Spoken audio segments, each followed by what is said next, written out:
Okay, everyone, we're going to get started. Welcome, everyone, tonight to our Evening with the Experts for March, and this is all about STEAM and early childhood.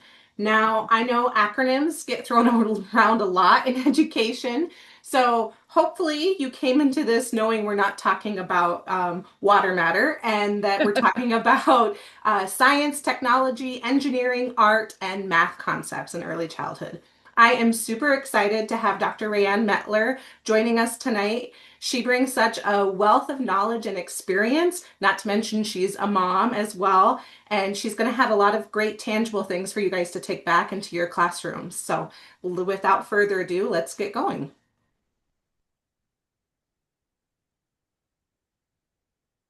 So if you haven't attended any of these before, how the rollout happens is you're going to get a chance to meet the experts. And tonight, I'm not only your facilitator, but an expert. So I'll do a little brief introduction. We're going to identify the problem, which we're going to have Dr. Mettler speak a little bit about that. We're going to get to hear what we've identified as things that you guys can take back and practice, and maybe some mind changes that need to happen across the system with your families and communities, and things that will hopefully leave you feeling like you have some tangible resources to make these changes.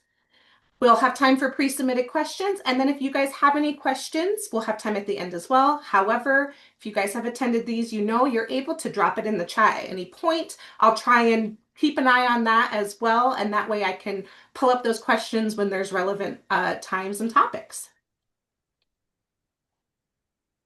So to start us off, I'm going to turn it over to Dr. Mettler and let her introduce herself. Hi, great. Thank you, Rose. Yeah, great to be here tonight. I'm going to go ahead and just drop a little hello in the chat. You're welcome to do so as well if you're comfortable sharing your email. I just wanted the opportunity to share a way to reach out to me if you're interested in connecting later. And sometimes we don't get a chance to always do that in these meetings. So, yeah, in a nutshell, I grew up in Rapid City, and I was fortunate to be able to have the forest as my backyard growing up, where I got to explore and show up when I got hungry, basically, and play with friends. And this is way before cell phones and GPS trackers and things like that. So that freedom to play, but also ask questions and make messes and be immersed in nature, I think really shaped my future trajectory. But that trajectory is not a straight path, all right? I've bounced around, I've stopped, taken steps back, swirled around a few times.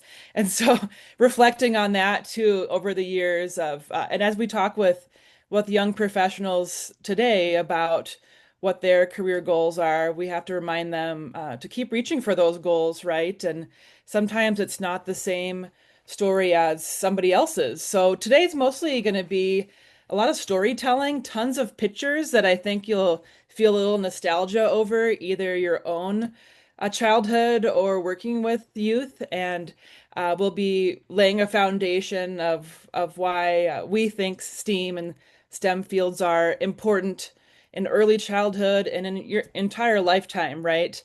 So you can see I have a lot of different background. I went to Black Hills State for my bachelor's in biology, and then I started a new graduate program there. It's called Integrative Genomics. So I that was a cool program. I got to research the American Dipper, which is an aquatic songbird in the Black Hills, and I got to do both the a little bit of field work to learn how samples are collected from a state threatened species, but also I did a ton of laboratory work, and that really opened the doors, being able to find a community doing lab work at a university, but not just a professional community. They became my family too, and still many of them I know today. And so that experience really helped gain my confidence to continue on to graduate school as an undergraduate, which I didn't really know what I wanted to do. I wasn't very confident, but getting to work closely with a researcher and professionals helped build that confidence up. And then I eventually went to Germany for a PhD, continued to study songbirds in different countries, and came back to the Black Hills to to do some teaching back at Black Hills State, and have determined I should just settle here for a while, and now have a 7-year old. But you're wondering, how did I pivot away from that type of academics? I now, for 4 years now, work as a researcher for an indigenous research company called Missouri Breaks Research. Here's where, taking pivots in your career and that bouncing around, right? So I realized after teaching biology at the college level for 10 years or so, I wanted to try some other things in my life. And so I was able to now serve tribal communities with public health research. It was a huge turn in my career path, and it's been super rewarding because now I get to work with youth as well. And about the same time, I also started a small business and have been leading STEM camps or STEAM camps in Spearfish and some local schools after school programs for about 5 years now. And so I think I'm a perfect example of how starting out a little bit nervous and unsure of yourself as you're treading the waters of what careers are out there, and how that's so much more limited here in the Great Plains and South Dakota area, right? And starting to take risks and feeling the rewards from that risk taking, right? But also knowing you have a support network from where you've come from too. So as you can see, I love spending time in the outdoors. I have a ton of laboratory experience, and I get to do different things every day. And the best days are when I get to hang out with the youth and nerd around with something different. So thank you. Yeah, thank you for allowing that introduction. Thank you, Rayanne. And a caveat, I have known Rayanne for probably like 20 some years. So we're both BH alums. So I was very gracious and excited that she accepted to come speak to you guys. I'm not going to spend a ton of time because I think I know most of you. I've been at ECC for going on 3 years. I've been in the education field for like 17 years. I have masters in early childhood. I'm a mom of 4 boys. I don't sleep. So but I know that these events, I want to pour back into you guys who are actively in the field and just let you know that we see you and we value you. And it is hard work and it's hard to wear all the hats and it's hard to think about how do I incorporate this and how do I make sure I'm teaching this and how do I form a relationship with that student. And so tonight, hopefully, we'll break it down in a way that maybe will even shine a light and let you realize you are doing some great STEAM practices already. So. Hmm. Okay, so it's all about STEAM. So this Albert Einstein quote I thought was very relevant. I never teach my pupils, I only provide the conditions in which they can learn. So we're going to talk at length tonight about the environments that you guys create for these children, whether it be in your classroom, in your home, if you're in a K-12 classroom, whatever that is, the environment, not just the physical, your pace of your day and your relationships too. Those all play a factor. So we're going to focus on that and that STEAM in the early childhood, it's not just an add-on, but it sets their base for their learning for their whole life. It's not an extra, it's a condition for equity. The way we nurture curiosity represents diverse scientists and encourages risk taking. So there's so much associated with these early STEAM concepts that I'm really excited to get to talk to them and dive a little bit deeper. Oh, admit in the waiting room. Okay, we're going to move in and we're going to turn it over to Rayanne. Yeah, we'll be bouncing back and forth a bit tonight, and do if you do have questions, keep them ready to fire off in the chat, and we'll do our very best to get around to those. So we know the acronym STEAM, right? And I'll give you a disclaimer: the photos I have consent for using the photos with children's faces, and many are my own son too. So just be aware that I've been mindful of that too when sharing all these fun memories over the past years. And so how do we set up this framework, right? As Rose mentioned, we already are doing many of these things, right? Do you need to be doing an extra layer now and setting up an extra curriculum? So we'll think about that a little bit, and also think about our kind of our national climate, especially post-COVID, right? And how we can be a part of do continuing to do the great work in STEAM, right? So and how it's the engine of our economy in many, many ways and a future economy, but also kind of reflect on achievements and performance through some of the evaluations in early education, but also K-12 as well. So I won't go too deep on data and stats tonight, but when you look at visions versus problems, right, you need to back that with data. And of course, STEM and STEAM are great places, are data-rich places, and I would argue, topics and fields that we need to nurture that literacy in data, right, to help these children make data-driven decisions in their futures, but not just the future, right now as well. So some of that's reading graphs like this, and they can get kind of confusing, but you can see how this breaks down on the left side. We have a certain amount of people surveyed, professionals surveyed, right? And the STEM workforce is, almost 36 million or so. And then we have the non-STEM workforce in the red below that. And you start to see these kind of waves coming off and branching off. And, based on in the middle, we have those with, advanced degrees or bachelor's or advanced degrees or without bachelor's degrees. And the interesting thing is seeing how some of those butt off, but also overlap in ways too, because remember when I said like there's not necessarily a straight line career path. Sometimes you're weaving around and doing curly cues and whatever. So it's pretty neat to see some of this overlap and how, with the need in our workforce, some of these career trajectories can change a little bit. But let's just focus on the far right a little bit. So S&E would be science and engineering occupations, right? We have some that are more related to those occupations, and at the bottom, STEM, middle skill occupations. And so this helps us break down how we can diversify those skills in that early learning, right, into early adulthood. And as young adults are entering career or advanced education, right, where they're placed in our economy, in our workforce, right? And this, as you know, if you reflect back on perhaps your career, your parents' career, this has changed a lot over the years. And so one argument, right, is that we need to be able to meet the demands for the future workforce, right? And how do we anticipate that, right? And so we tend to think, oh, it's so technology driven, but also we need that healthcare component, right? And we need the education component. So let's go on to the next slide, please.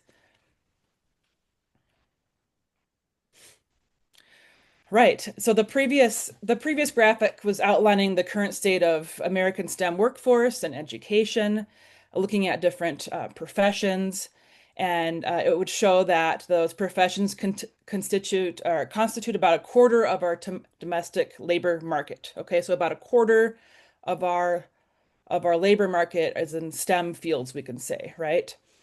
And so we're seeing, though, that there's declines in K-12 mathematic performance, right? And sometimes science, so math and science. As you know, these performance, the evaluations are broken down usually by math, science, and language, right?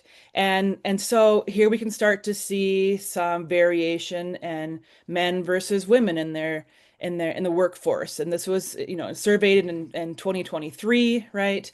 65% of those in STEM workforce are men still, right? We can go forward a few years and guess that hasn't changed terribly a lot, right? The only difference, or two differences, maybe are some healthcare fields. That would be the middle bar graphs. So science and engineer related occupations, there's more female representation.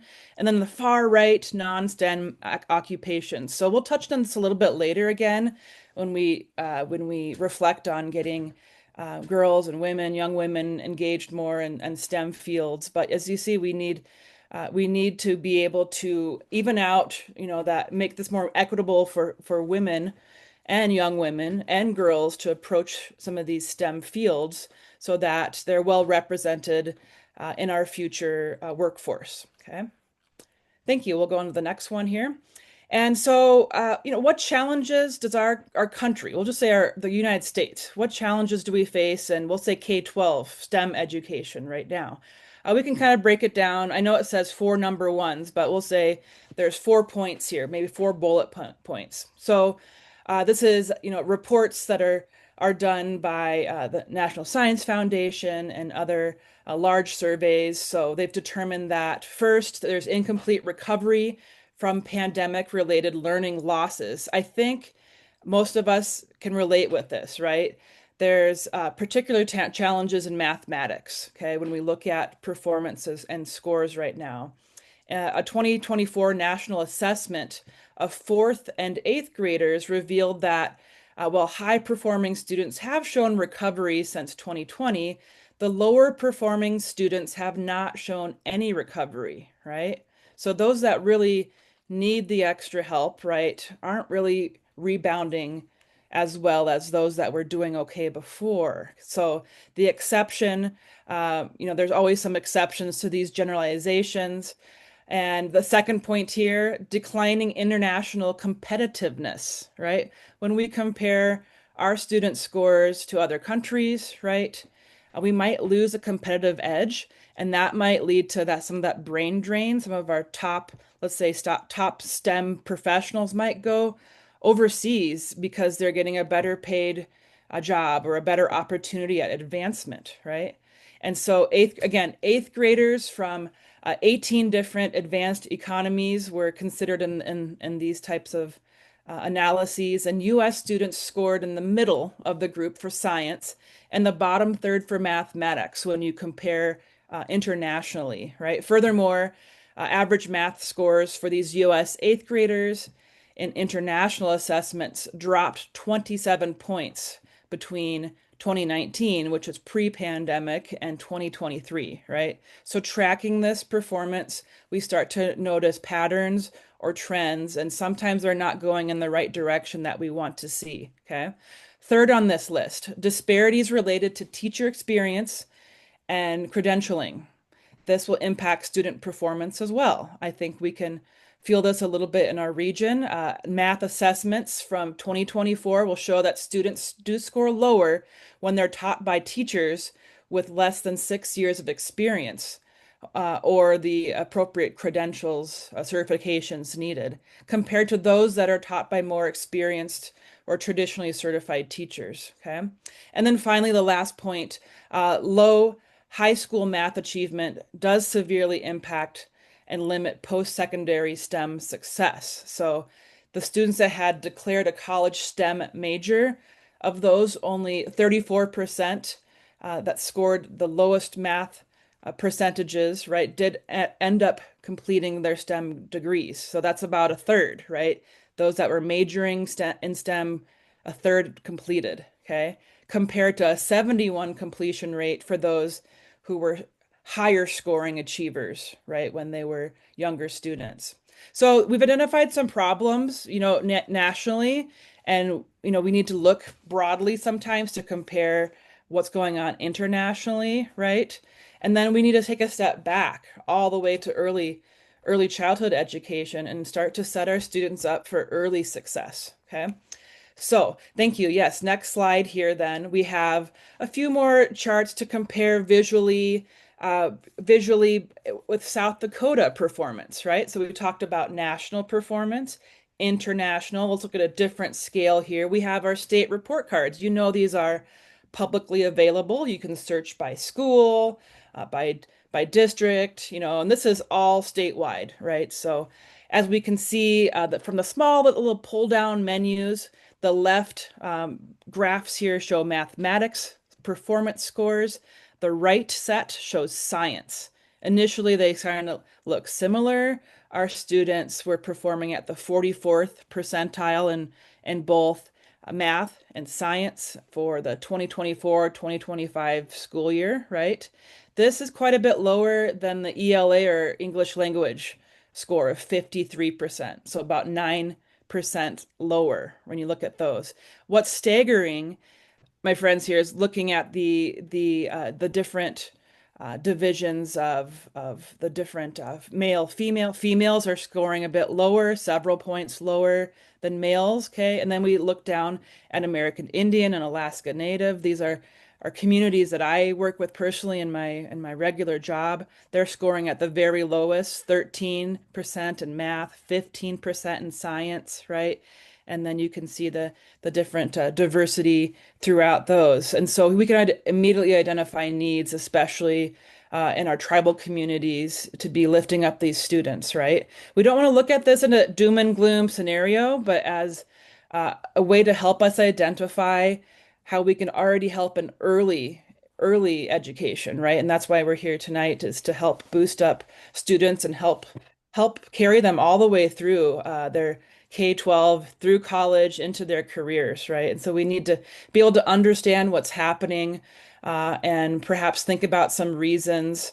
So this is going to be impacting, right, early childhood STEAM learning, right? When we know that there's some issues, right, to improve scores, to improve performance, how do we start to address that at early ages? So we'll talk about some ideas next. Okay, and on that graph, for those of you that joined for it was the importance of early literacy back in September. I remember being flabbergasted at those ELA scores, and then Hmm. this is even more disheartening. However, I don't feel like this is talked about as much. I don't feel like we're Okay. talking about science and math scores being this far below recovery after COVID. So just Hmm. to keep in mind as early childhood educators, I think we concentrate so hard on, getting these early reading skills that sometimes even creating just this sense of wonder and curiosity, which we're going to talk about here, is just as important. So you've heard the challenge, and that data, like Annie said, is it's not doom and gloom. It does look bleak, but what can you guys do? You guys are making such a big impact. We have these little lumps of clay, these little humans that you guys are helping to create in successful humans, and you get to be a part of that process from the beginning. So we're going to move away from just awareness about this issue into action. What can you guys take back and do? And we're going to hopefully strengthen your confidence in these practices, and that you're doing it already, and then Hmm. to shine a light on that and to talk about it and to advocate for it. So let's jump into our principles. Yeah, those you'll see a lot of photos coming up, and that look in that boy's face, when he sees how dry ice is reacting, with other liquids, and just that wonder, right? Like that's what we want to keep recreating, and then take it one step further, right? So the first step is one of the most important, is creating those sparks of curiosity, right? And then on top of that, adding inquiry, right? Questioning and relating what they're experiencing and observing to real life and real life careers, right? And helping young children realize that they're experiencing some of the same curiosity, wonder, observation, measurement that STEM professionals are doing every day, right? And so I think giving the kiddos that confidence that they're doing amazing things is really really key in these young ages, when that developmental window is so open, right? And so, as we know, STEAM brings children's natural curiosity, not necessarily plopping down worksheets that they're expecting the correct answer, and 100% is or lower than 100% is not meeting the standard, right? But we want to be able to have these open-ended inquiries, right? So we want to encourage kids to ask questions. We want them to actually wonder out loud, right? That same, adage of there's no wrong question or no dumb question or silly question, right? It's all valid. Let's explore these ideas through play, right? So valuing these questions over the correct answer, right? That process, like I said, that path, that process isn't point A to point B necessarily. Like we're so ingrained, right? To be able to pass class, you need to perform this well, right? I mean, yes, that's behind behind a lot of our evaluation, right? but that piece in the middle, right? That path, that curvy path, hopefully, instead of always a straight line where the performance is the main piece. So we want to allow time, right? Time for investigation to ask questions, maybe make mistakes, right? And then revise, right? Or modify. I like to say like, okay, this is mod number two, mod number three, like really normalize that process and relate it again to, oh, let's say architecture, where architects need to make a lot of models, right, on the computer and miniature size, and before they actually get to that prototype or that actual thing that can be created. They've got to mess up a lot, right? So we want to respond to questions or ask questions, prompt like, what did you notice? What did you think might happen without actually just giving them the answer, right? We want to have them find the answer and sometimes not, right? Sometimes they need to be helped along, right? That can be done in community with their peers or one-on-one with you as an educator and mentor. Okay, next slide, please. One really fun way to explore this curiosity I've found is through geocaching. I was brave enough to set up a whole week of geocaching with K through fifth graders one summer. My dear mother was brave enough to come along with me. She's the gal in the purple shirt in the back. Thank goodness I had another adult, and I had some different caches hidden along the way, or I knew where they were, so I wasn't wandering around blindly, but I didn't tell the kids where they were. They had to find them. You see the kids that have compasses on their neck, and so they were learning about directions, orienteering, navigation, right? But also perhaps technology. Now we can use our smartphone to guide us to a geocache, even. On the left side, do you see some of the different containers that kids have designed, or the caches, the physical cache themselves, which contains all kinds of fun goodies, right? So they have fun, like really applying some art and some glitter and whatever, and some are camouflage and some are, sparkly in the sunlight, and so anything goes really. Yes, has anyone been geocaching before? You can put a thumbs up if you a reaction if you have been. It's a really fun way to get outside, even in your local community, for very low cost and explore. It has the feel of a scavenger hunt, right? But when you get there, there's even more excitement because you can trade little trinkets on the inside of this container, right? So we'll go to the next slide. I want to show you some of the trinkets can be little toys or a coupon for an ice cream cone, or, I've seen all kinds of different things, a Band-Aid, whatever. You're not supposed to put food or anything that would get stinky in there. But some of my favorites are these trackables. So on the bottom right side, you'll see these different types of trackables, which can be logged online. And then usually there's some type of goal to get this travel bug or a geocoin or a trackable moving along. And so you now have a new mission, right? To move this thing along, not just leave it there, but to keep it moving. So you'll see that blue one in the middle. I gave my summer camp students the option of either keeping it, and this was the summer of 2023, I can tell.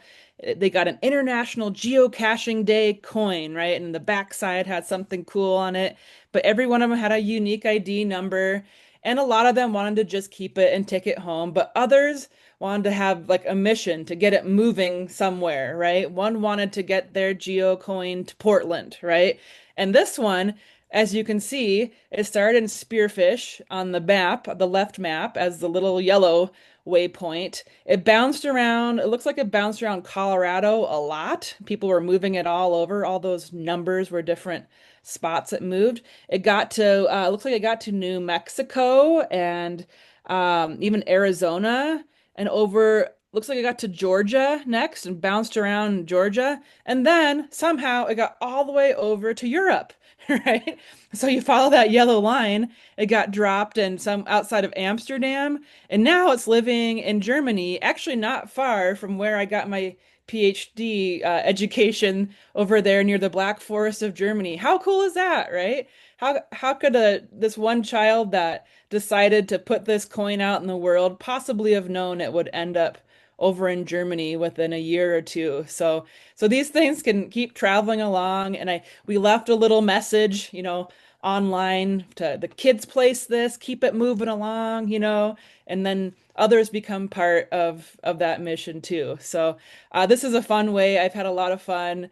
Um, again, I could tell them where the geocache is because I usually know because I've scoped it out before. But that moment of watching them make mistakes, look in the wrong spot, right? Walk like right past it over and over again. And then when they find it, the excitement, right? And then opening it up and then just dumping everything out and trading something. So this is a fun way. If you haven't tried it before, grab a friend, find the app. It's just called geocaching and get out and try to find some and think about how you could get kiddos involved in this too. It's really you can do it for free and just bring a few little trinkets along with you to trade. So you can tell I get really passionate about some of these things, but it's largely based on the memories that the kids have helped make in doing these things. So, okay, great. Let's move on to the next slide, please. Okay, so popping over to me to add off of what Annie said there with just sparking that curiosity that you don't have to correct them, right? There doesn't have to be a right answer. That process of them figuring it out and making mistakes is sometimes the best learning opportunity. And sometimes they don't ever even get to the right answer. Or maybe there isn't a right answer. Maybe the process is what we're going after here. Mm-hmm. So these pictures here, I just wanted to show you guys, there's no right way to use materials. I think we have gotten to a point in education where we really like the shiny new unboxed thing from Lakeshore. We Mm-hmm. really want to hop on Amazon and buy the brand new thing you saw on TikTok. But sometimes using real materials, cheap, loose parts, is so much more impactful, and you don't have to spend all of your money because we know educators don't make a lot of money. So these children here, they're, whether or not we know it, but they're testing hypothesis. They're Mm-hmm. revising their plans. They're negotiating. They have real materials. They're open-ended. And this is what engineering, math, and scientific reasoning looks like in ages 3 to 5. Um, Again, back to the environment, the materials that you provide them, those provocations, it's designed to invite thinking and problem solving. So just pool noodles, when you get them cheap and clearance after the season, buy them. Those are also batons that I had gotten at a garage sale from an old track coach. They're literally like relay batons. So garage sale, go find anything that you can use for ramps. And as you can see here, they're pouring water. Real authentic materials, like sometimes we shy away from giving children glass or push pins, but if you teach them how to use it responsibly, children are going to amaze you with what they can do with it. So real materials are important. Loose parts are important. This is literally chopsticks and dried beans, and that was a insane hit in my classroom for months. So, and what did that cost me? Like 10 cents. So just thinking outside of the box, tapping into your own creativity, and it doesn't have to cost you a lot of money. Mm-hmm. Okay. Point number two, science as observation of the real world. So, science in early childhood is about noticing, comparing, describing. It's not about rote memorization. There's been a few times where I've been in classrooms and the teachers, you can tell, are very proud. They want to show off what their children have memorized. Like maybe they can recite, the directions, north, south, and do that. Never eat soggy waffles. Maybe they can Mm-hmm. tell me the order of the planets. But are these 3 to 5 year olds actually understanding? Are they really engaging in science? Or are they just memorizing rote information that is abstract to them? So, moving into how do you make it more authentic to them? We need to act as co-observers, help children put language to what they see, introduce new vocabulary. Science in early childhood is the noticing, the comparing, describing, and they engage in science when they do some of these simple things. So just watching outside when you're out on the playground or out the window, watching birds. If you can set up a bird feeder and have that discussion, create bird feeders.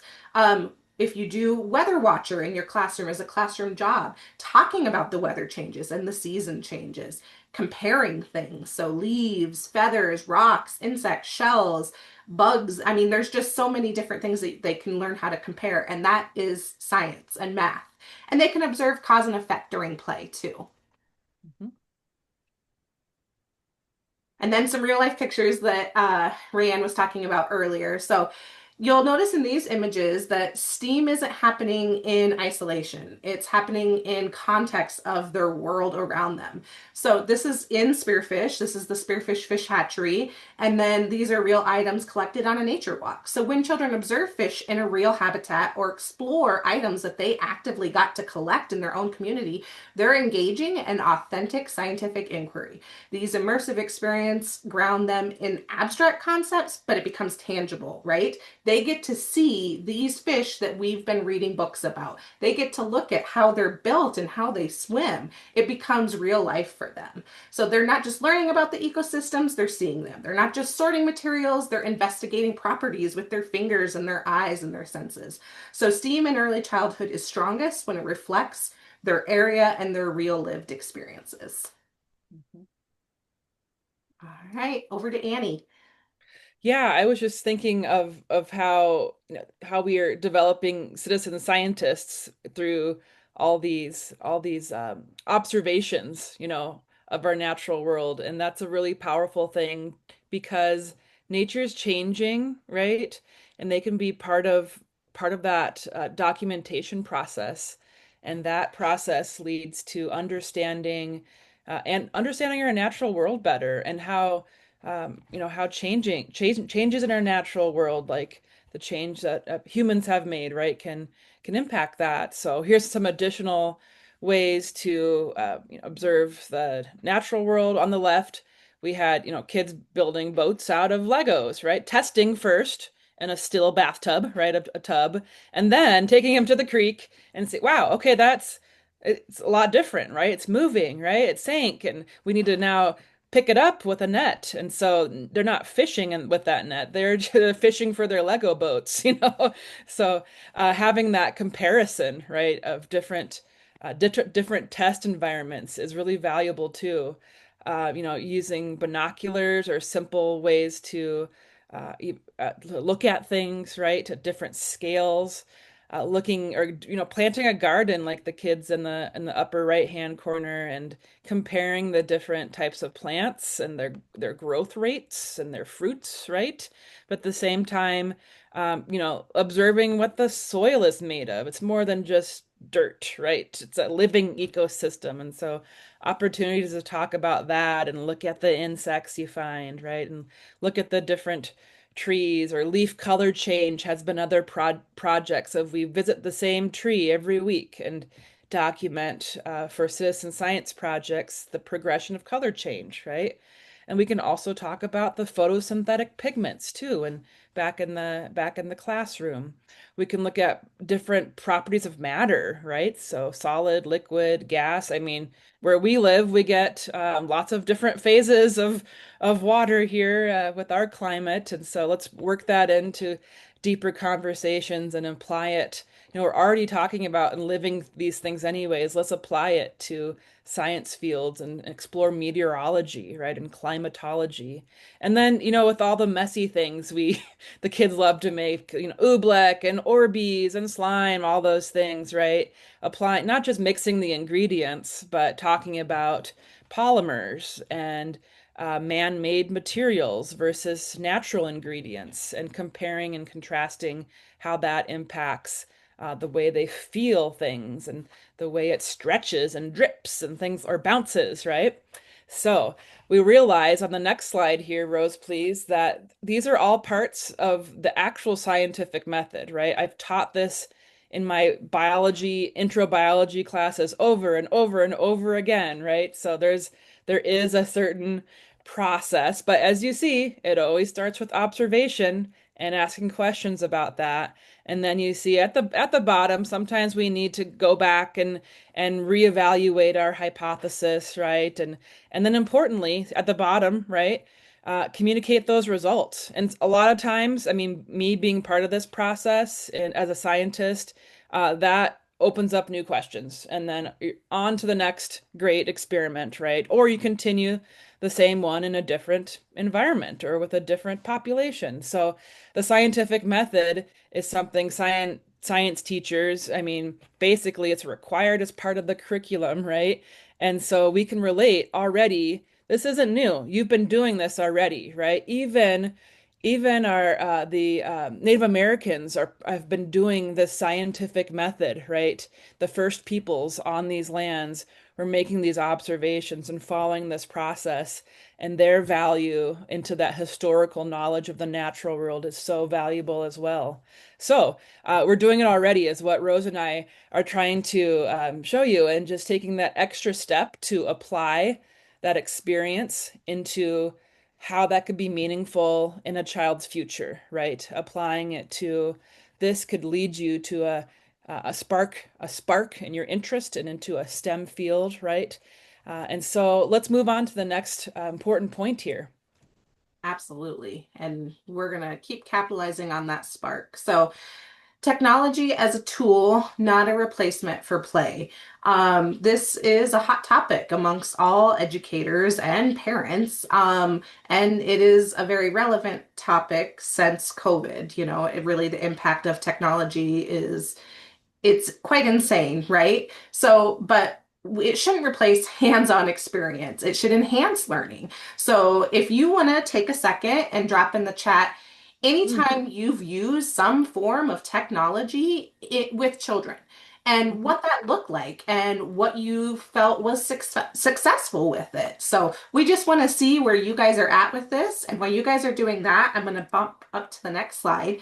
So, when we hear technology, we're normally drawn to building like robotics or coding or like these really in-depth careers and subject matters, but it can be just as simple, especially in early childhood, as using a magnifying glass, light tables, or simple tools. That is technology for these children. So making sure also that you can take photos to document the observations, but also you can encourage the children to learn how to take photos. You can find cheap digital cameras at garage sales all the time. And I will speak as a parent. There is not anything that children would rather do than walk around and take photos. So they can document what they're doing, what they're learning, what their peers are learning. You can also use technology to listen to things. So, listen to different bird calls, nature sounds. YouTube has a plethora of videos Annie and I were talking about when we met. And using those type of videos and sounds to add on to the hands-on experience, right? Not to take away from. And then just Mhm. making sure that everything is age appropriate and that you guys are providing that guidance. It is not passive. It is not stick you in front of a TV and here's my technology. You are an active part in it. You are facilitating it. Here are a couple examples of some of that smaller, maybe a smaller step into technology in the classroom.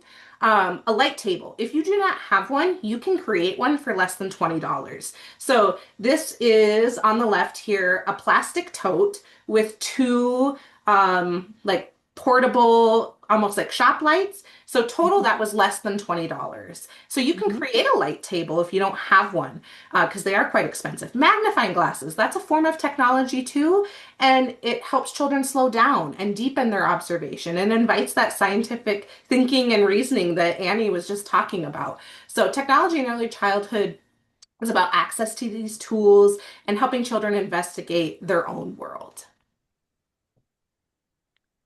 Well, Now, I saw on that previous slide a little rock and mineral kit in the corner there, and that was like one of my entries into observation as a kid. I had one of those too, and it had a little magnifying glass and a little thing to scratch on, and I just loved it so much, right? And so I can really relate to some of things we still see, right, used commonly.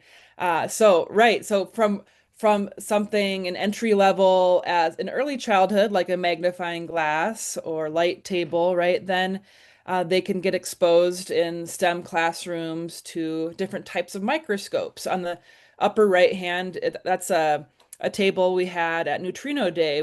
I hope you've been to that. If you haven't, please go sometime. It's always in the summer up in Lead, and just a great network of people in science fields and science and education. So we had some different slides set up and different specimens. And what I like is there's a boy and also an older, middle-aged man right next to him doing the same, like, oh, oh, look.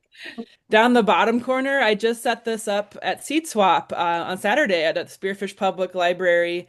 We were swapping seeds, but I also had this little blue ball as a magnet or as a microscope that kids can hold and manipulate. It's called a Zoomy 2.0. And on the computer screen, you see that image. They can take a picture, right, and manipulate this small microscope right in their hand, right? And they get so curious. And then, after about 5 minutes, they start sticking it in their hair and in their ear, and, things like that. In the on the left, we have some circuits, and we have it plugged into the laptop. So this girl is making a piano out of Play-Doh and wiring it into an app to play the piano with Play-Doh. Just crazy stuff. So it gets more and more advanced, right? When we say technology, and that's where, like, oh boy, that looks like, okay, that's gonna be expensive. I tell you, I go on eBay all the time for a lot of this stuff, a lot of these things on a budget.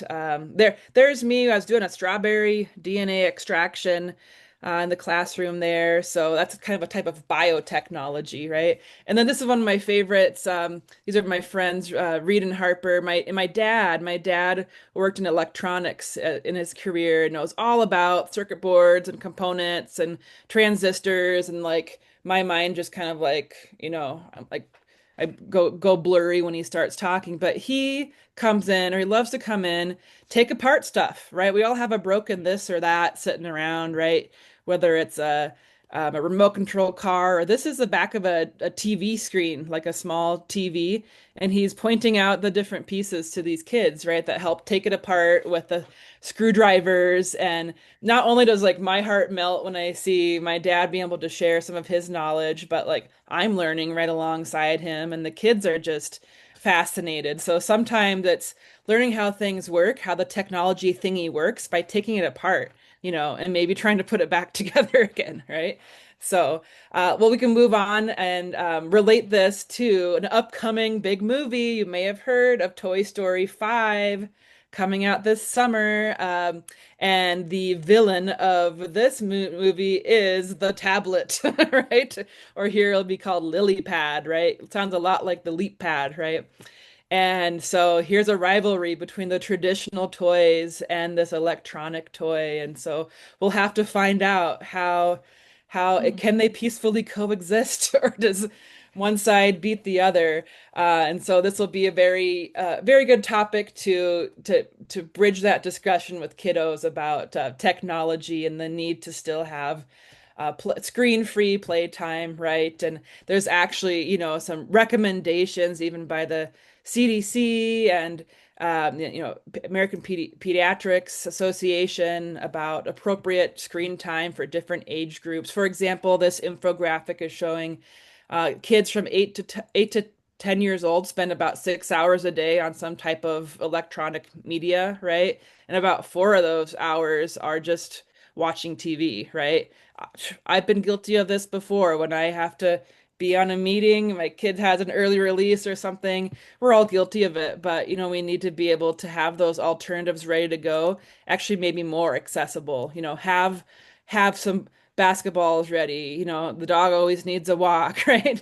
Have some music, just plug into music, jump rope. Actually, my kiddo's doing a jump rope challenge this month, so he needs to be doing more jump roping, ride bikes. Like some of these need obviously adult supervision, but to have these as first options over screen time. And so there's tons of recommendations on these. The next slide will show, this is actually contributes to research, right?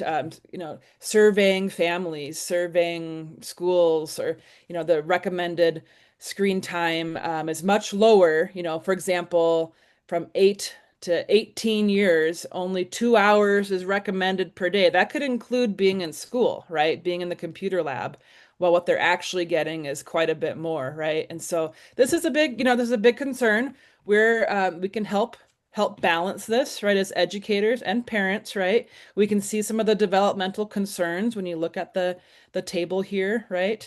And then recommendations, right? Again, we're not going to doom and gloom this. The whole generation is doomed, but we need to be able to have recommendations, alternatives. It's just all too easy to be able to, grab a screen or turn on the screen, and so we'll be will be key in trying to move away and balance that for these children. There's even family media plans that you can scan this QR code even sitting on Zoom tonight, healthychildren.org.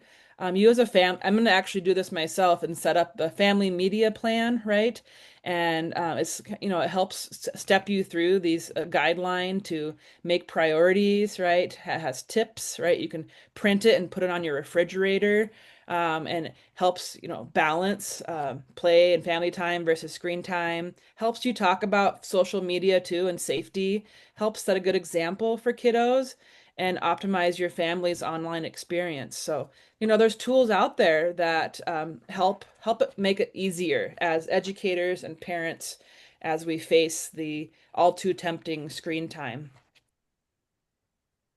It is all too tempting. It definitely, you have to reflect on it as a parent quite often. Hmm. So we're going to hop on to point number four, engineering through problem solving and design. So engineering shows up whenever we are inviting children to solve their problems. And it is so easy to jump in and solve children's problems, right? To just make it easier. But what we're doing is actually hindering children in the long run. Hmm.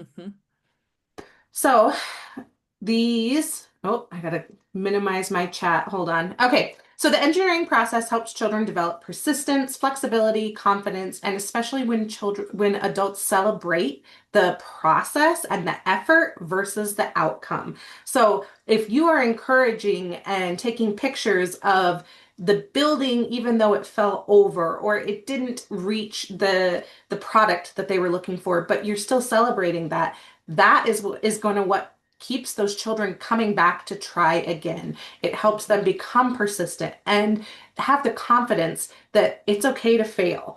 Because right now, what we're seeing with children, with young children, and I'm sure a lot of you can agree to this, is that when it is not an easy answer, when they're not getting this immediate feedback, they are going to shut down and move on to something else, right? So, how do we increase this persistence? Well, again, back to the environment. You guys are allowing them to build structures with loose parts and blocks. You are creating prompts and encouraging them to design something for a purpose. So a shelter, a nest, a bridge, and then allowing them, like Annie said earlier, time to test these ideas, to come back to it. Is it really make or break if that block tower stays up while snack time is going on? Or do you really have to make them clean it up, right? Can we give them time to come back and revisit it and try it again? So just carving out some intentional things in your environment is going to be huge for these children. Here's a couple more pictures. Both of these show problem solving, but in different ways. The first photo is prompted, and this is all about teamwork. And this was a beginning of the school year activity I did in my classroom. Partnered up, how can you make a bridge from one side to the other working as a team? And so they would have to figure out, they would have to talk about it, test their hypothesis, and like Annie said, trial and error. Sometimes it didn't work, sometimes it did work. So you can have these prompts. And then you can also have open play materials. So there's no prescribed outcome here. This is just what are you going to build and how high can it go? And this little guy would spend every recess trying to figure out which block had the best base. And so he was doing the scientific process of, well, this one is wider, but look, it has a big chunk out of it. And so he was trial and error. So Both approaches are valuable. Structured prompts help children practice specific problem solving skills, and open ended opportunities allow for that creativity, revision, and risk taking. So, STEAM in early childhood thrives when we intentionally provide both of these opportunities for children. Great. I'll add on just a couple more examples that I've been using in STEAM camps over the past summers and past years. Uh, all too many times does a child get a new Lego kit, opens the book, follows it every step, right? And sometimes, mom, dad, can you help? And then the parent steps in, follows those exact steps, right? It's set up that way, right? But some of these kits, like this Lego Gadgets kit I've used before, and the curriculum that I had set up behind it was actually to deviate the design a little bit. We have a Model A and a Model B catapult on the top right, and some options about predictions and discoveries from that about launching a load. Like you could launch a marshmallow or a pom pom or something. And what differs is where the fulcrum sits on this, where it attaches and pivots, right? And so they're having options and not knowing if one is going to be the best or the worst, and they get to figure that out, right? Rather than going right to the prime the best design, right? Let's try some options along the way. On the bottom, my friends Reed and Harper, the prompt is design a zip line cart out of Legos so that you see there's a piece of yarn. And this time we were outside doing it. And okay, here's the wheel and the axle you need, but the rest is like your open curiosity. And so many times did these fall off, right? Fall off and crash even. Did the kids sit down and cry about it? No, they went back and they went to another modification, another revision, and so every time they were building upon that knowledge, right? And so even Legos have been very, powerful to deviate from the planned book, right? Have a huge bin, as you know, and set up some open-ended inquiries that way. The next slide, I'm actually using this now in science education. I've used it at daycare centers. On the far right, you can see a bunch of kiddos with Legos and worksheets. We use it at science outreach for middle school, high school, and I even use it for college students. Just this month, I'm going to do a workshop. And so we can even use Lego to model molecules in our real life, right? So these two red bricks and the black one represent carbon dioxide, right? And we can model what happens in the atmosphere, right, by reconfiguring those elements, right? Here we have, this is how you represent water, right? H2O, but with the color coding of oxygen and as red and hydrogen as white. And then you can obviously manipulate that, form new compounds, and go through worksheets that help kiddos and young adults and adults as well just understand how chemical changes happen, right? So you're using something familiar, these building materials, and applying it to a scientific process, right, to help understand. And if I would have had some of these, I probably would have done a lot better in chemistry, even in college. Man, I got a C in chemistry. But if I would have been able to sit down and model some of chemical reactions with Legos, I think I might have been more successful. And some just learn with tactile approaches than sitting down with a worksheet and a pen or pencil, right?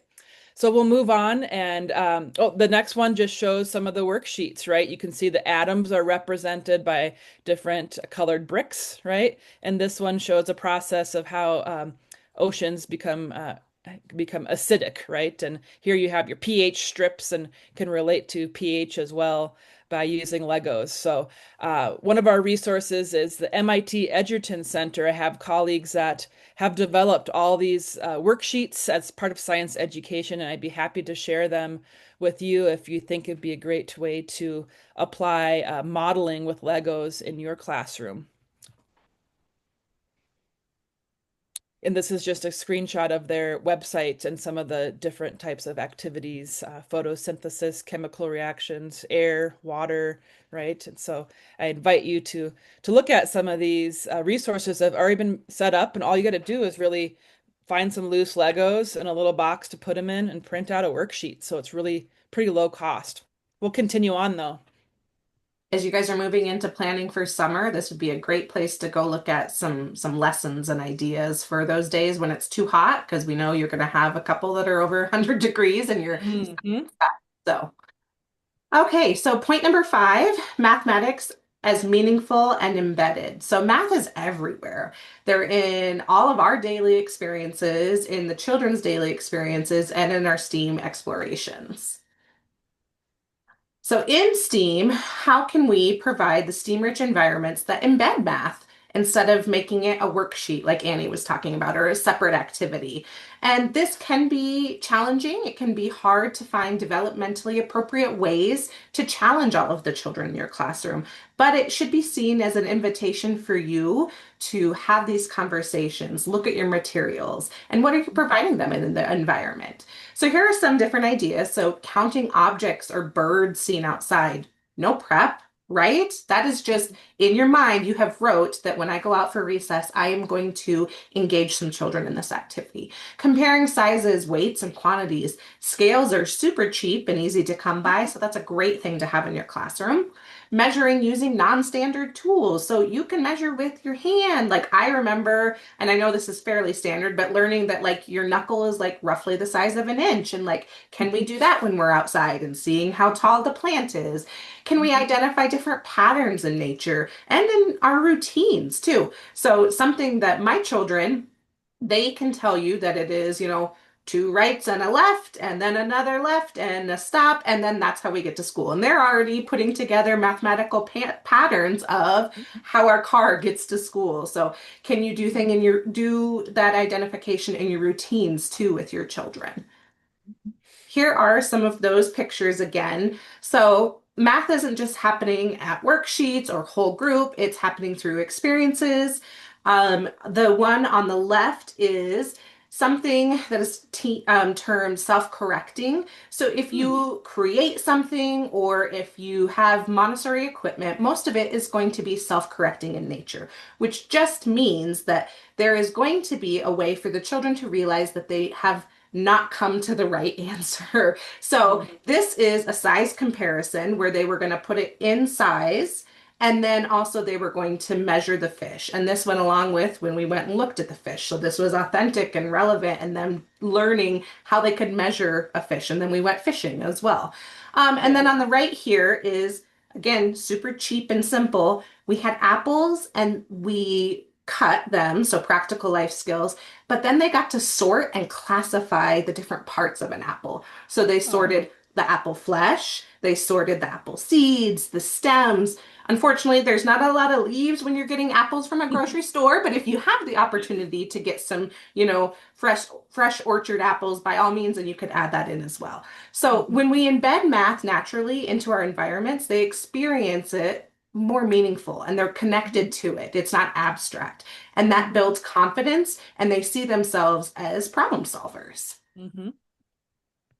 The next two, Annie had actually asked me in an email if I was going to mention it, and I'd kind of forgotten. However, this is one of my favorite projects that I had done when I was teaching. This was actually what came from a unit on Earth Day and the science behind, sustainability and reducing and recycling. And so all year round, we would collect these lids. Plastic lids. You can put out a call to your families anytime you open a lid on anything, bring it in and save it. And you guys can store it in like totes, plastic bags, garbage bags, whatever it is. But the things that children can do with lids are quite amazing. So, not just art, but you can use it for sorting, counting.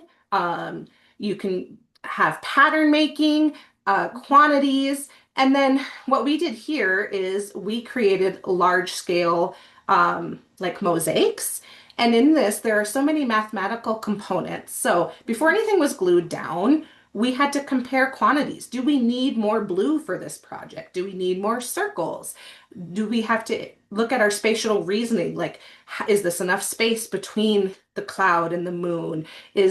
Do we have the right shape going on? This is all math here, and this was them getting to have a part of it, and it's real materials, and then pulling in that sustainability and the scientific, care for their environment too. and it was integrated and meaningful. And then this was the other one that we did too. Um, there was also executive function skills that came with this because we had to plan it. We had to talk about which famous artwork were we going to do? How are we Mhm. going to revise it? How are we going to problem solve when materials ran out? Talking with our peers, who was going to be responsible for what. So the thinking underneath this is deeply mathematical and it's embedded. And it was just such a beautiful project that got to last for their children's careers. So. Mhm. I uh, was one of those parents that got that message of send your caps to Rose. And now I look at caps totally different and I continue to save them. So so this is just in the hallway of my son's elementary school where I noticed that they had all had a part in measure or standing against the wall, putting a line, writing their name on their heights, right? And then I'm guessing the next steps were getting at the measuring tape. You could really move from this simple activity that we're all familiar with, right, to more questions, right? You could again sort by height, sort by name or the first letter of their name, and so even this simple activity can open up a lot of mathematics in addition to measuring. Next slide will show. So here we have some students making fingers out of a milkshake straw, right? So they had to actually measure where to make a little cut, and so it would be a flexible type of appendage rather than a stiff finger, and they put a string in, and so yeah, measurement was important, and yeah, they messed up a few times, and so to start over again, they learned, okay, I really do need to mark it exactly right there, and so applying those skills to a greater problem of making like a robotic finger, right? And the measurement is important. And then here, my friend Brian came and as a guest teacher, and they were doing coding with beads. So they had, it looks like three different colors of beads, and they were actually looks like, oh yep, maybe four different colors because they have the nucleotides of the DNA sequence A, T, G, and C represented by bead colors. So they're learning a little bit of science, the math behind coding that, right, the significance of like our genetic code and how that can create some like a polar bear's traits. So that's a great opportunity to build tactile and also apply it to science and math at the same time. And then here, this is a funny, on the left side, we have an activity of making chameleon eyes out of milkshake lids and tape, but also getting a long piece of crepe paper for the tongue. And there's kind of a contest of which chameleon has the longest tongue. So get out the measuring tape, and it's always a silly and fun photo opportunity. On the right, just a challenge of how can you build a structure out of clothespins to fit the maximum amount of those candy pumpkins at Halloween time, those sugar bombs that just taste like sugar, right? So different ways to apply the engineering and mathematics and here counting, but also building, right? I'm one of those weird people that like those sugar bombs. I love candy. So, Yeah, candy corn. Yep. point number six, art as expression, documentation, and creativity. Sometimes art isn't included in and it becomes STEM, right? But both Annie and I have a strong love for art and also see it as a relevant part of STEAM and how it integrates into this as a part of it. So we're going to talk about that. Art allows children to represent scientific observations through drawing or sculpture. Because Annie had mentioned earlier, not everybody learns the same way. Not everybody learns by writing or by watching. Some of us need to be more tactile. You get to express ideas before you have the language to explain them. This is really important in early childhood, right? When we can see those pre-writing skills come out through drawing and representation, they're communicating to you. Exploring materials, textures, and design in ways that feel authentic to them. So they get an opportunity to work through these ideas before they are actively doing it. Another example is music and movement are a form of art expression. And when Annie and I were talking about this, something that came to mind is the artist Da Vinci and how we, I think, as a society, know him as an artist, right? But he was more a scientist first, and Hmm. how he processed his scientific findings and making his hypothesis was just he was an amazing artist, right? And those are the works that we see. So keeping in mind that you can be a scientist and an artist, and sometimes that's how we find our answers. Here are a couple examples. When we integrate art into STEAM, the focus isn't on that finished piece. It's on the exploration, experimentation, and the revision that sometimes happens. So the beauty is the process, and sometimes we know that that isn't going to last. So creations are taken apart, materials are reused, and as educators, our documentation of that is what honors it and also speaks to the parents about the importance of what you're doing, because we all know those parents that need to have products coming home, right? They want to see what their child is doing, but we don't want to always use worksheets. We really shouldn't be using worksheets. So, how do you show the parents what you're doing and what is the process? Take pictures, take notes of what the children said as they were dropping it on, as they were painting and the colors were mixing. That makes the learning visible. That adds credibility to you guys and puts you in light as professionals in the parents' eyes. So this on the left is baking soda in Hmm. trays, and then it's vinegar mixed with liquid food coloring or food dye. And so they're getting to see that chemical reaction along with some color mixing and some art. And then I'm sure you're all very familiar with the coffee filter and markers with water where it mixes together. And then if any of you are moms, you're going to appreciate, I decided not to crop out my postpartum Perry bottle there. So always save everything. You can find multiple uses for everything. Ah, nice. I wouldn't have noticed that, but now I totally relate. Yeah, so just briefly, there's obviously many benefits of having arts or overlapping arts in STEM, right? And just briefly, obviously we know it promotes innovative thinking, right? It promotes thinking of alternative ways to think about science, technology, engineering, and math. It's actually shown that arts help with achievements or improve achievements in math and science through again, performance evaluations on the right side. Obviously, artistic expression is a very healthy process for all humans, right? To be able to find that way to express yourself. It might not be in words or written word, or it might be in an artistic form, right? And so to allow that opportunity to explore it. And also, arts and STEM will increase that motivation, right? We've talked about that a lot, I think, to take it to that next step, the next step from the first, right? It can open up doors to learning, right?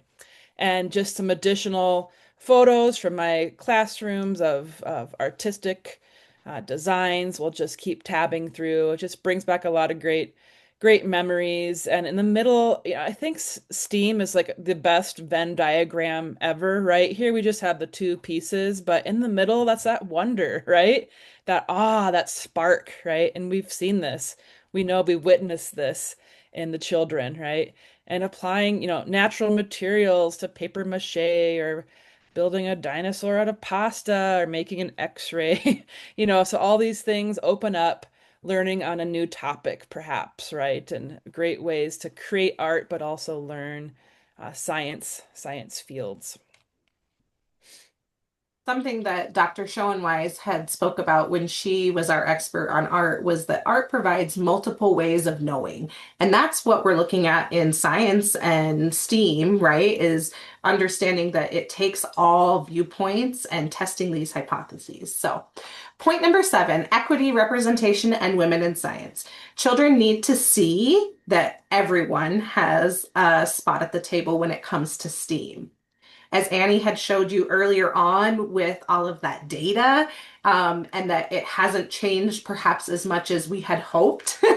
It's really important that we highlight women scientists and diverse scientists, and that we avoid stereotypes about who is good at math or science, right? Mhm. And this it'll make you look at your biases and your unspoken biases because you might already be saying like, oh well that's a boy, he's already going to be really good at this math Mm. activity, right?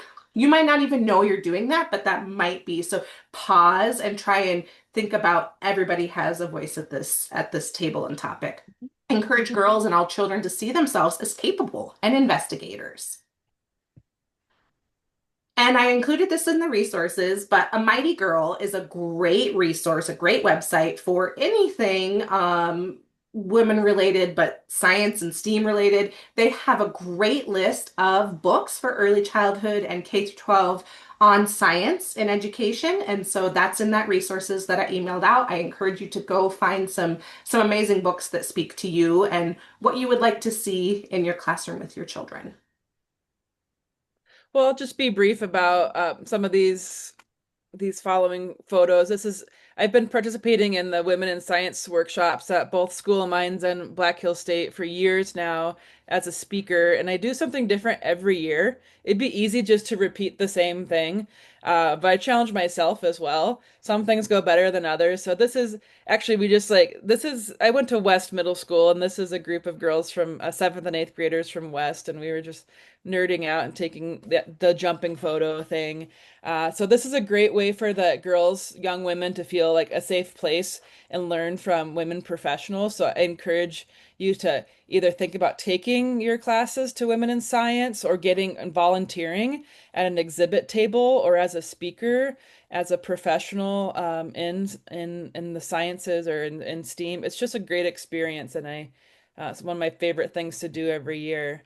And the next slide we'll see, I think you've probably seen, this drawing of if you give the prompt and a piece of paper and colors, draw what a scientist looks like, right? So back in the 1960s and 70s, less than 1% of students actually depicted scientists as female, right? But now that percentage is growing, and it's now up to, the last time they did the tally was in 2016. So about 10 years ago, about a third are now representing women as scientists. So there's still stereotypes that persist, but as we know, diverse representation of women in science and all diverse types of women, right? And science is important to encourage. So it's interesting to see, giving these prompts like this of how students are perceiving scientists, for example. But let's wrap up. I think we have maybe one last point, and then we can wrap up your learning session tonight. Absolutely. So the last point we have is environment and adult mindset matter. So a STEAM-rich classroom is shaped as much by adult beliefs as by the materials. And we've touched on that back and forth, Annie and I, throughout the night. So this one should be kind of more of a refresher and a cumulative. So effective environments include accessible open-ended materials, nature-based and real-world items, and time for exploration without rushing. So making sure you have that open-ended free play time for children to explore things and to fully come to that their work is concluded, that we are not timing their amount of time, that they don't have timed stations where they have to move Mm. on to the next thing. We're allowing them the adequate time that they need to explore and develop this curiosity. I wanted to throw up here when we talk about STEAM-rich environments, we focus on the materials, but the adult mindset is just as important. The questions you guys ask are how we engage children in those higher level learning opportunities. So this is a series of questions that was created by another ECC staff, and it just helps you think about how can I take from asking yes, no answer questions into more problem solving and more analytical, where they are, how do you think this would affect if you built it this way? How does it feel? Does it look Mhm. different? Why did you try it this way? So these are some just good examples. And if you can see the levels, it identifies and goes along with Bloom's taxonomy, which just Mhm. means that we are asking basic levels is just remembering that recall, right? And if you want to ask higher level questioning to encourage children to have deeper learning, that's when you're asking those analyze questions. And that should have been a resource as well. And there's a whole training on that. So if that sparks an interest in any of you, please reach out and we can have an EC staff come deliver that. Oh, I remember Bloom's taxonomy. I've studied that too, as you know, I'm always improving my skills as an educator too. So thanks for mentioning that. Well, I think persistence and perseverance is an important mindset as a mentor and an educator to instill on our kiddos that we're lucky to work with. And as Thomas Edison said, our greatest weakness lies in giving up. The most certain way to succeed is always to just try one more time and maybe another time and another time, right? And so Thomas Edison, we know him as the inventor of the light bulb, but he was once asked that why about failing thousands of times when he was trying to create the light bulb, right? And he actually replied, "Sir, I did not fail once. I found 1,000 ways that just did not work," right? So what a great mindset. Like if he would have given up, life would be quite different, right? And so having that perseverance and persistence, right? And understanding that this is a process, right? And that helps develop persistence and that helps develop empowerment, right? And so rather than think about the product focus, right? And the performance or the grade related to that product, our mindset as mentors and educators can help these kiddos keep trying over and over if needed at times, right? And sometimes we just have to fail, right? Break some stuff, maybe on accident, maybe on purpose, make messes, repeat the process, right? Go back to the drawing board, revise your hypothesis, right? And so we should not think of failure as, this negative connotation, right? It's part of the process, part of the growth mindset for these kiddos. Rose has some fun photos to share about field trips looks like. Yes, yep. So I kind of wanted to end here because we talked a little bit on providing these authentic environments and how this Mhm. makes it more relevant for the children. And I just want to bring in the community factor. We live in a beautiful place to get the children out in the environment, and we have lots of opportunities that sometimes I think as early childhood educators, we kind of feel like we're on our own island and isolated, but that's not the case at all. So when children visit labs, museums, aviation, making spaces. They're not observing, but they're expanding their understanding of what STEAM looks like in the real world. Exposure builds identity. When children see real people doing real work, it makes those futures feel tangible. So STEAM rich environments extend beyond the classroom. Our whole community becomes the curriculum. So your role isn't to be the expert in everything, but you can help find the experts for the children. So some of these that I have up here are Black Hill State used to do a sustainability camp. This is a picture of in the science lab there, getting to watch some women in science doing some experiments there. And I believe Katrina is still a professor at Black Hill State. Yep. The second picture there is at the Mind Blown Glass studio in Oh, Deadwood, yeah. free. Cool. She will give free, or she did, field trips for classrooms to come up and watch her do her product and her blowing of the glass. The next picture is the Dolphin Art Center, which if you guys have not gotten word from Jesse, we have mini masters coming up, and this is a great opportunity for children to feel empowered about their artwork and see it on display. Bottom left is at the Adams Museum, and this is I could have spent hours there with this machine. It is a topographical interactive map to where when you change the sand, the elevation color changes. It's amazing. Air and Space Museum, hopefully you guys are very familiar with that. That's right next door out at the base. And then the final one would be a little bit of a jaunt if you don't live in Spearfish, but that is actually the Vor Buffalo Jump Mhm. outside on the Wyoming border. And again, this was completely free for us to go and actually see a live dig site where they have students from, I believe it's University of Wyoming, that come up and work with those scientists. So why does it matter? You guys are creating these environments that support curiosity, inquiry, and creativity. STEAM in early childhood isn't about preparing children for future careers, it's about honoring how children learn. And that's what you guys are doing.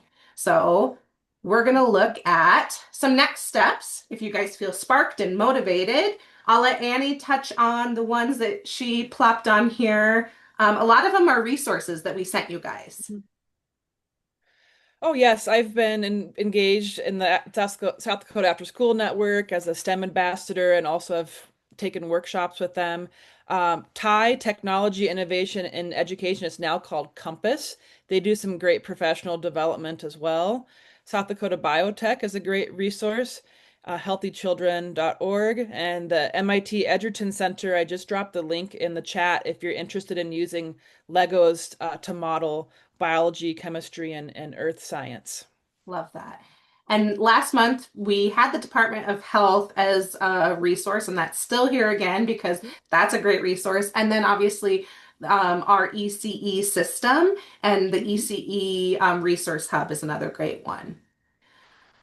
For professional growth, the South Dakota Association for the Education of Young Children, SADACE, the South Dakota NACE. If you're not a member, you can reach out to me. I'm our chapter rep, and it just looks at bringing together a collective of early childhood educators and how we can help you have your voice heard. I have a Black Hills State logo on here. They do have a science education major, and they do articulate all of the CDA. So if you have your CDA, they articulate those transcripts into college credit. And then the CDA is on the far right there. If you do not have your CDA, please, again, you can reach out to me. There are scholarships available, and it is the most nationally recognized early childhood credential available. So that follows you anywhere you go. All right, we've got a little bit of time. Yep, we've got 5 minutes. So pre-submitted questions. Is STEAM developmentally appropriate for infants and toddlers? I'm going to let Annie take this one. I'd say absolutely, because we're already doing it, right? I mean, now having an infant and toddler myself, right?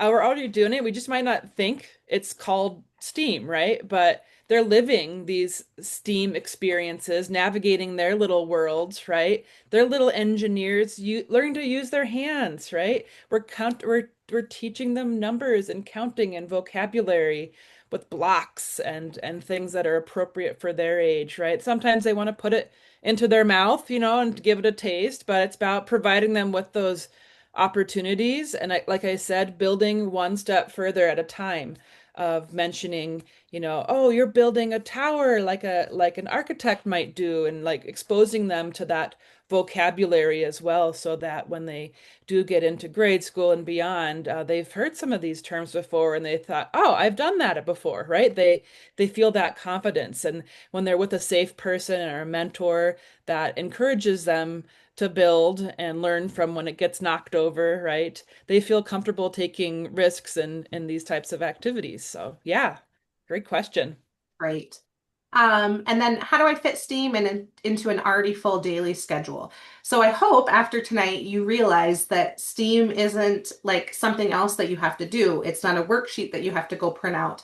It should be in your environment, and it might take a little bit of a mindset switch and understanding how you can create an environment that offers these opportunities, or how you can ask questions to deepen the STEAM avenue of learning. But hopefully, it is more in your approach. If you want explicit STEAM lesson ideas, you can reach out. We've got tons of resources. But it shouldn't be a matter of how do I stack something else onto my already overflowing plate. No, you should be able to have an environment that allows for open-ended, inquiry-led learning. Okay, so every brilliant experiment, like every great work of art, starts with an act of imagination. So I just want to thank you guys for spending the evening with Dr. Mettler and I. STEAM isn't just about the experiments and materials, it's about preparing children for their future. It's about creating systems where curiosity is protected, questions are valued, and every child feels capable of thinking, designing, exploring, failing. It's about honoring children's natural drive to understand the world, partnering with families and your community. And hopefully, you had a chance tonight to think and reflect on what you're already doing and recognizing that and building confidence in your ability to go forward and help the children move forward on their confidence in using STEAM, and maybe will result in more little STEAM occupations in, Mhm, 15, 20 years down the line because of the work you guys have done now. So mhm. thank you again. I see all of your commitment. Um, if there are any wrap-up questions, you can drop them in the chat. If you want to come off of mute, you more than certainly can.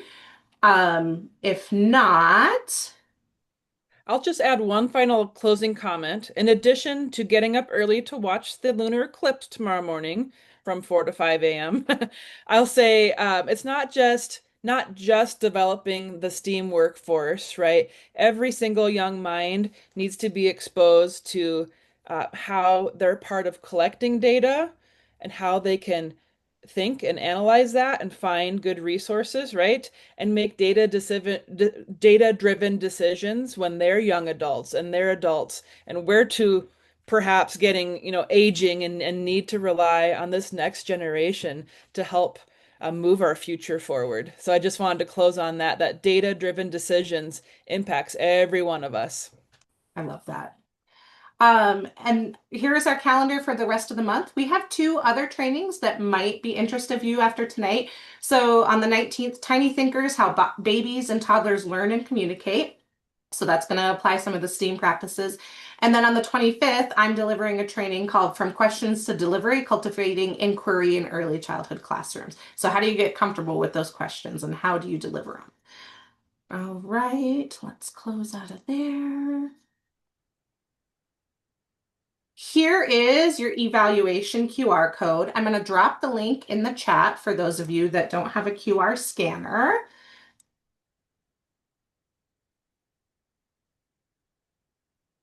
And then while you guys are doing this, I'm going to allow Dr. Mettler to say some closing remarks. And then we'll move over to a TED Talks that'll just play in the background while you guys are doing that. Annie had found that really speaks onto finding that inner confidence in these subject matters. So Well, yeah, that's a great way to close up because it's been such a part of my journey, my twists and turns and stops and starts is building that confidence, and being able to value the mistakes and talk about it, right? And restart again. And so I think that's something we can all provide as educator, mentor, parent, is to help lift up every one of these kids at different levels, at different interests, with their confidence, right? To be strong learners and capable, but also diversify into what they love, right? And so I think I'll end on that because it could take one person, one mentor to help open that door, and all of us here are part of that process. So give yourself, a round of applause. And sometimes you don't feel that reward till years later or decades later, but it happens. As you know, it comes back around when they say thank you for being there for me and helping lift me up. And that's what it's all about, right? So thank you for letting me be part of your evening tonight. oh, I am so appreciative that you humored me, Annie. So thank you so much for everything you contributed.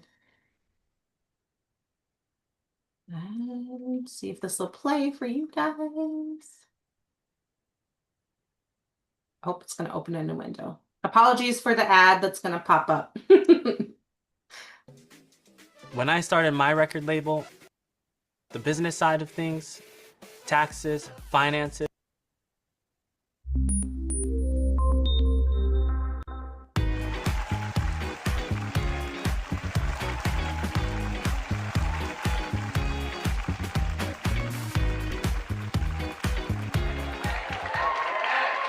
When you hear the term STEM, which stands for science, technology, engineering, and math, how does it make you feel?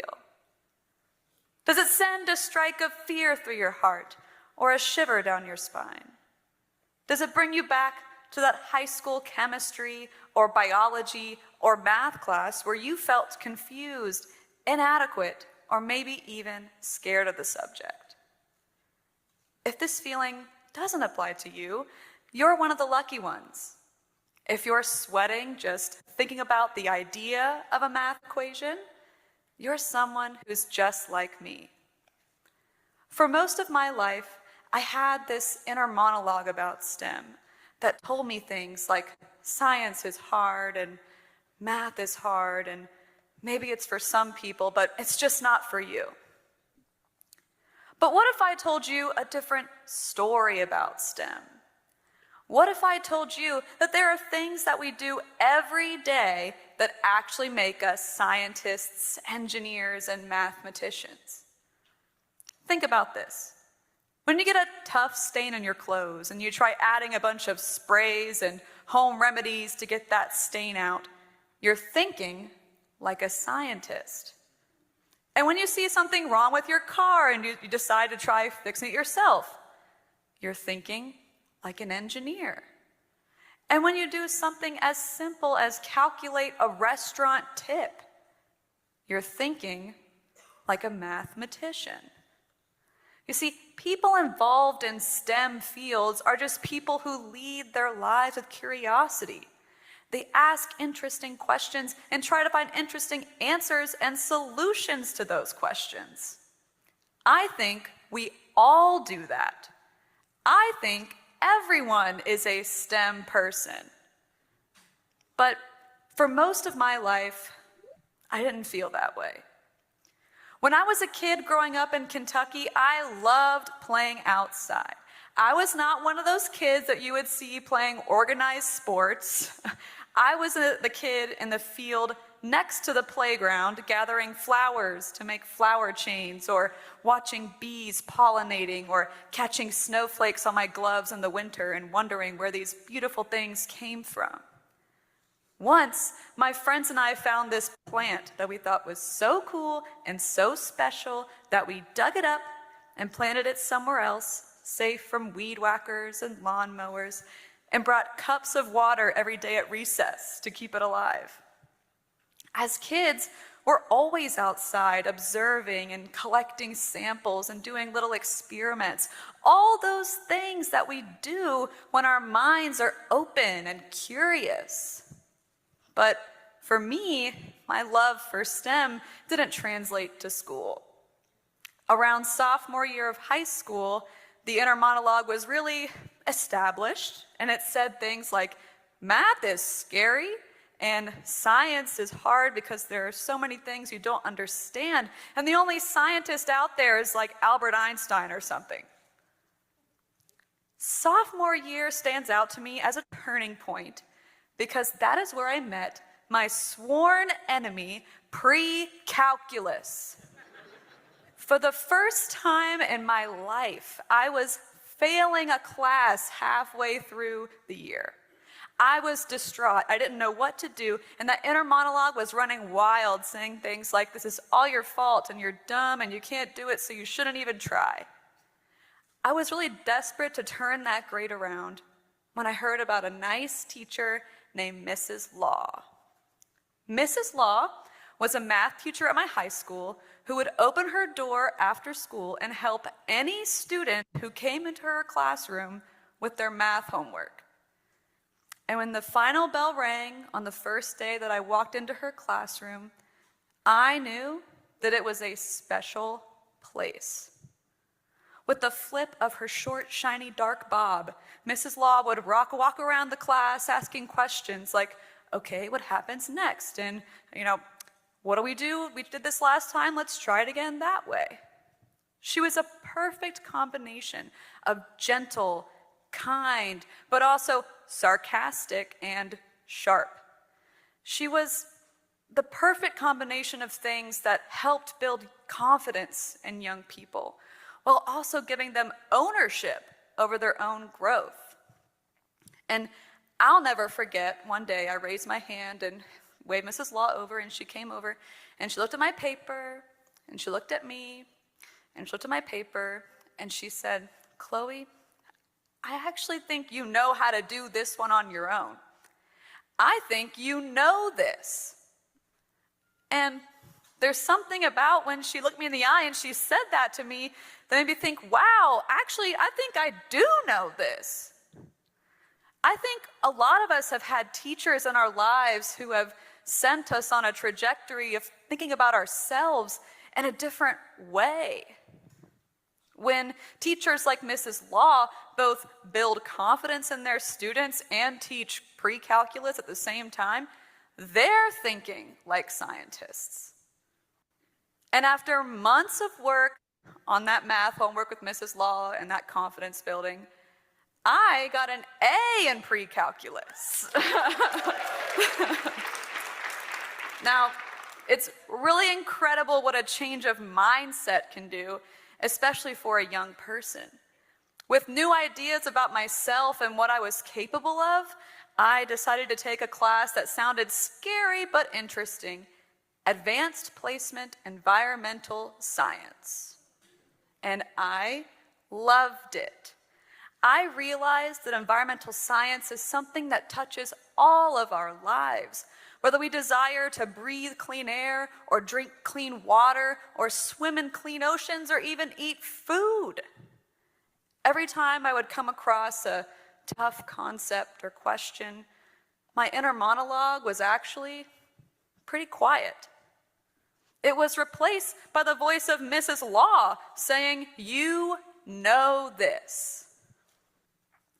I realized over the course of that semester that environmental science was a passion, so much so that I majored in natural resources and environmental science at the University of Kentucky. And now I look back on that time and think about all the ups and downs in biology and chemistry, but I remember walking across that stage on that graduation day from UK thinking, man, I think I'm a scientist.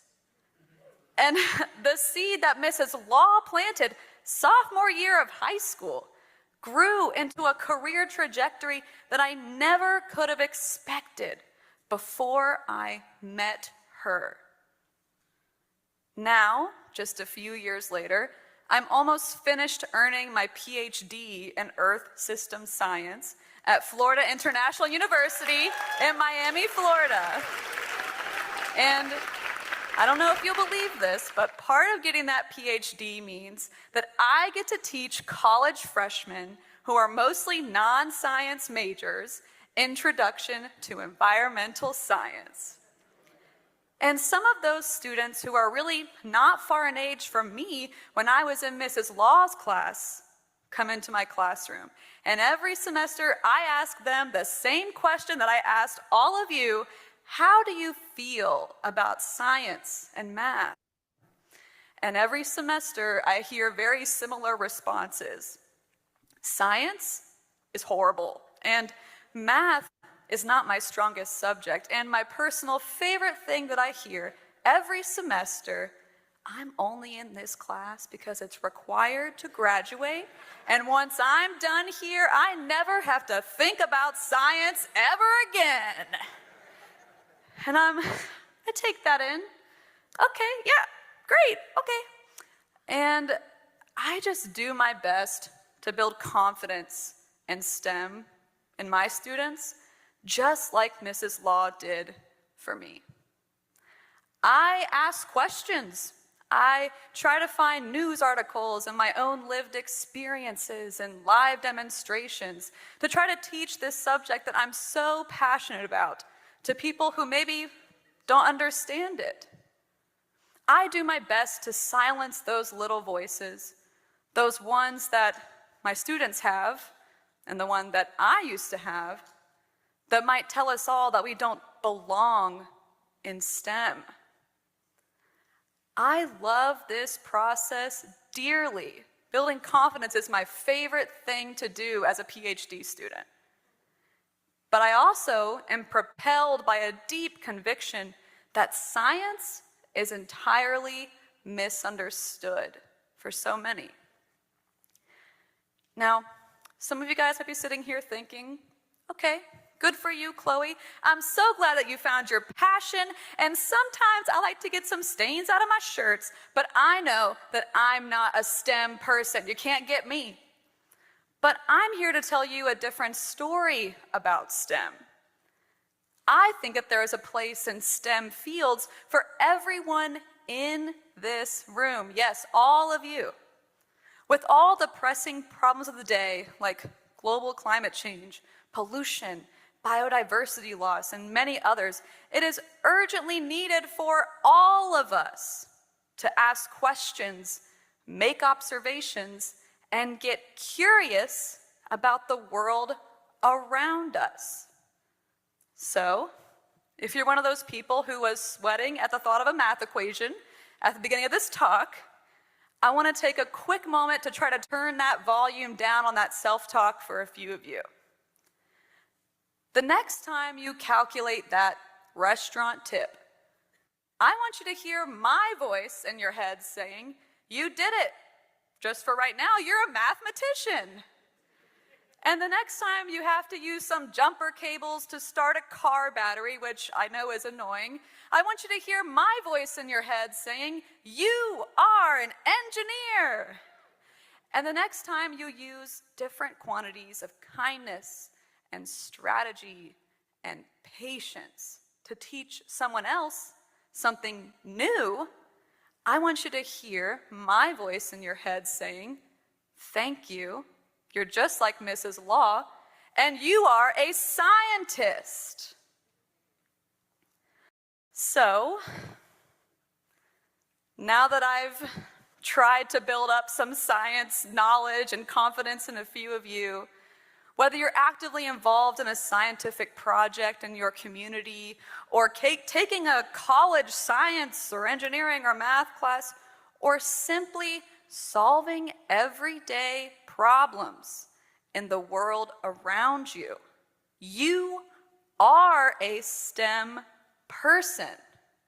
Your unique perspective and efforts will solve some of the world's most complex problems. STEM people are you and me and all of us. That little girl who was watering her flowers on the playground was a STEM person back then, and I'm proud to report that she's a STEM person right now. I hope that the little voice, that one that tells you to run away at the sound of science, technology, engineering, and math, is just a little quieter now. Thank you.